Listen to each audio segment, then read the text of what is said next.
নমস্কার। আজ আমার নিবেদনে কবিগুরু রবীন্দ্রনাথ ঠাকুরের লেখা প্রশ্ন। মা গো, আমায় ছুটি দিতে বল, সকাল থেকে পড়েছি যে মেলা। এখন আমি তোমার ঘরে বসে করব শুধু পড়া পড়া খেলা।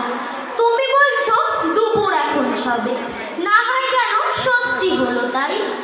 একদিনও কি দুপুরবেলা হলে বিকেল হলো মনে করতে নাই? আমি তো বেশ ভাবতে পারি মনে, সূর্য ডুবে গেছে মাঠের শেষে। বাগদি বুড়ি চুবড়ি ভরে নিয়ে শাক তুলেছে পুকুর ধারে এসে। আদার হলো মাদার গাছের তলা, কালি হয়ে এলো দিঘির জল। হাটের থেকে সবাই এলো ফিরে, মাঠের থেকে এলো চাষির দল। মনে কর না উঠলো সাজের তারা, মনে কর না সন্ধ্যা হলো যেন।